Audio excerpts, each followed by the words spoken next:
what are we doing? I'm trying to see if I can light this light bulb whilst not being plugged in. Duh. Yeah, that's not weird at all, but why? Because the Aputure light can do it, and I want to know if the IKEA light can do it as well. Yeah, we already know this. How do we know this? We're filming a video on it right now. Wait, hang on. Are you telling me we've already done all the testing and filmed the comparisons? Yep.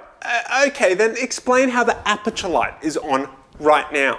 It's got a built-in battery. We've been over this. It can last up to 2 hours on full 100%, and it just gets charged when you plug it into a normal light socket. Whoa, that's kind of cool. And the IKEA ones? No, there's no internal battery, so obviously it can't turn on not plugged into a wall.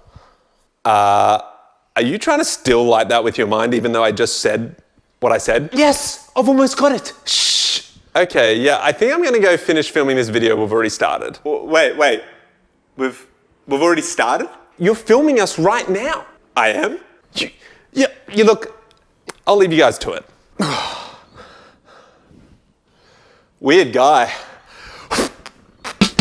I've got a good one for you today. Aputure has sent me out the B7C bulb, and this thing is pretty dang awesome. But for $100, is it worth the cost when you can get RGB bulbs from IKEA for only $20? So I thought in this video, we'll put together a couple of tests and see which one comes out on top. The first thing we're gonna compare is what you get basically when you purchase this. And for 100 smackaroonies, you get the bulb, and that's about it. You also get a pretty good case and also a little pouch to carry this in if you choose to. Also, something Aputure give you is the Sidus Link app. And now that is completely free. You can do so much with it. It is a very powerful app, which we'll get into a bit later. And with the IKEA light, you get the bulb for 20 bucks, but then you have to buy, which I didn't know, this little hockey puck thing here, which is another $20 if you wanna control the light. But then if you wanna use the IKEA app or connect it to your home kit or something like that, you do have to then spend another $50 to get a hub. So all up, you're looking at $90 to get that light bulb to the same standard place of like usability as this one. So the second thing we're gonna do is how actually bright these bulbs can do in their RGB value, and also just submitting the white light, which is the brightest both of these can do. And to do that, I have a little universal thing. I didn't think this through. I thought it would be a lot more dramatic. But anywho, off. Ooh.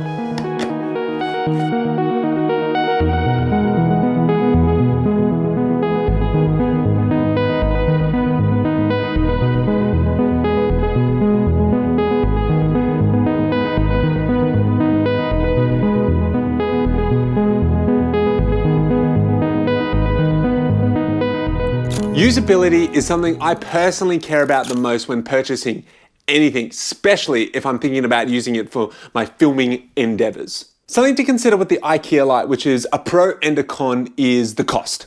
Now, for $20, you can add as many bulbs as you want, and yes, a $90 investment is still cheaper than $100 for one bulb. But the problem I find the most is this weird little puck thing is kind of annoying. I don't know what value the light's up when I go brightness. I don't know what's the next color on the ring when I just hit next. It reminds me of a lot of IKEA products, which if you ever bought any of the RGB values, you just hit next and you can try and remember the values, but it just gets a bit annoying and fidgety. Now, the app's okay, there's some control over it, and the colors, once again, is just something I don't necessarily love. The Aputure light is a bit interesting. The usability of the light you get out of it is amazing. You could use this thing as a key light if you could get it close enough, but the heat sink and the chips inside this make it a bit odd, so you probably don't want to have the light set up like this because it doesn't look like a normal light bulb. But if you've got it in a lamp or something, or you want to change an overhead light, definitely, by all means, it'll do the great job. The buttons on it, they're okay. They feel way cheaper than I thought they would for $100. They make weird clicky. I don't know if I can, it just feels weird. But where I think this light really shines and really steps above the IKEA light, well, it would have to be the Sidus Link app. Now, when I first heard of this app, I thought it was just a fancy way to choose your RGB value. But what I learned was so much more. You can take photos of objects and it matches the color. You can sync the lighting flashing to music. This app, I probably need to do a bigger in-depth video of later. It also has this little effects page, which is quite awesome, which you get so many effects such as lightning, paparazzi. Let's just say it can do a lot more than the IKEA light with that app. It can even do a fireplace. Hey, real quick, please consider hitting the like button if this video has been helpful at all to you or you've enjoyed it so far. And as a thank you, there is a free download to a LUT that I'm giving away because we've hit 1,000 subscribers on this channel. So please feel free to download that LUT. It's a gift from me to you. Enjoy. Otherwise, let's keep going with the video, shall we? So now we're going to test the RGB value of the lights. We're going to do the Aputure light next, but first we're going to start with the IKEA light. And I've just got the little puck here, and I'm just going to go through, cycle the colors. So here we go. So this is the white, and then we go to a more tungsten feel, then a bit more of an orangey, a bit more orange. This is like a pinky type color, I guess. This is a pink. This is a pink. I'll give that a little bit of tilt there so you can see. So this is definitely a pink here. Going into like a lighter blue, into a blue. This is apparently blue. And then we're back to the white. So there we go. That's the full range of the IKEA light. Now we'll swap it over to the Aputure light.